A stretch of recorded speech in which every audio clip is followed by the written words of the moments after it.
না দেখেন এটা আউটসাইড কথা আর এটা আউটসাইড একটা বিষয়। এটা নিয়ে আমাদের কিছু বলারও নাই আর এটা ধরেন আমাদের বলার কোনো বিষয় না। তো এটা আসলে বিসিবি যারা আছেন কর্মকর্তারা তারা এটা হ্যান্ডেল করতেছে এবং ইনশাআল্লাহ এটা হয়তোবা সব ওরা সব কিছু হ্যান্ডেল করতেছে আর কি। অনেক কটা প্রশ্ন করে ফেলেছেন একসাথে ভাই। আসলে অপচয় জিনিসটা আসলে না। আমার যেটা রিজিক ছিল সেটা পেয়েছি। অপচয় বলতে আমি নিজেকে কোনো অপচয় করিনি। এখন একটা ব্যাটসম্যান যদি খেলতে নামে এখন বলতে পারবে না ছটা ছয় মারতে পারবে কেউ। কেউ চেষ্টা করে, কেউ হয়তোবা ব্যর্থ হয়। তো আমি চেষ্টা করছি ভালো খেলার জন্য। পারফর্ম খারাপ করেছি, বাদ পড়ে গেছি। আবার একটা মাঝখানে গ্যাপ পড়েছিল। এখন আমি আবার বিপিএল খেলেছি। ইনশাআল্লাহ যদি সুযোগ থাকে ন্যাশনাল টিমে খেলার জন্য আবার আমি ready for play national team. চেষ্টা করব ভালো খেলার জন্য, যেটা সুযোগ হলে কাজে লাগার জন্য। এছাড়া কোনো কাজ আমার নাই। আর নেক্সট যেটা আমার কাজ যেটা প্র্যাকটিস করা ভালো মতো, নিজেকে সময় দেওয়া আর নিজে ভালো প্রস্তুত হওয়া নিজের জন্য।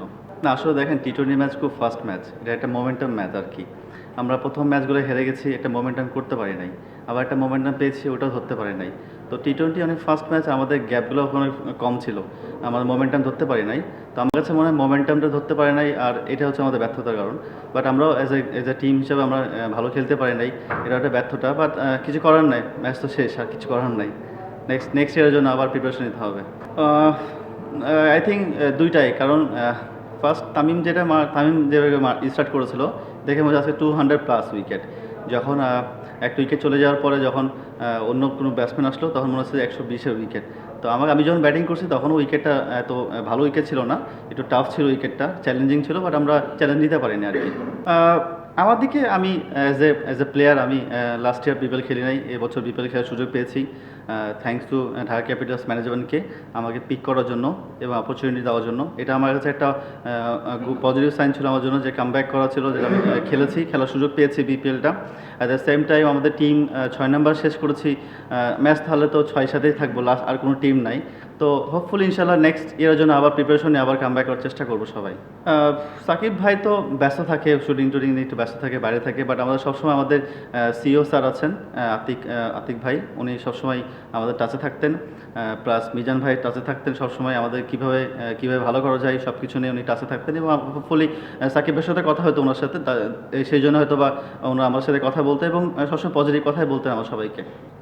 হ্যাঁ বলতে পারেন আমি এখন যে কনফিডেন্ট আছি, বা হয়তো বা আমি আগে বলেছি যে আমি ভালো প্র্যাকটিস করেছি আমার নিজের শহরে।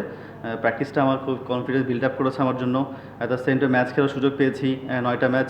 জানি না কতটুকু করতে পেরেছি, বা চেষ্টা করছি টিমের সাথে খেলার জন্য এবং আমার যেটা পারফর্ম বের করার জন্য। তো আলহামদুলিল্লাহ এখন পর্যন্ত ঠিক আছে। যে কটা ব্যাটিং করেছি আমার কাছে মনে হচ্ছে আমি খুব কমফোর্টেবল ব্যাটিং করেছি। 2015-16 যেটা বললেন যে হ্যাঁ ওইরকম একটা মনে হচ্ছিলো, বাট আমার কাছে মনে হচ্ছে আমি এই সিজনে খুব ভালো ব্যাটিং এনজয় করেছি আমি খুব টুর্নামেন্টটা।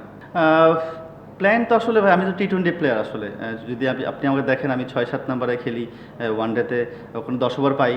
টি-20 তো আমি নাম্বার 3-এ ব্যাটিং করতাম, ওখানেও আমি প্লাস 20 ওভারই পেতাম। তো ওভারঅল আমি যদি যেখানে আমাকে টিম ম্যানেজমেন্ট যেখানে দিবে এবং আমার যে প্ল্যান অনুযায়ী যে খেলতেছি, আমি যদি চেষ্টা করবো, আমি এখন বিপিএলটা ভালো খেললাম, তো জানি না নেক্সট কী হবে আমার, বাট আমি চেষ্টা করবো এই প্র্যাকটিসে ধরে রাখার জন্য এবং অবশ্যই প্ল্যান তো ন্যাশনাল টিমে খেলার জন্যই।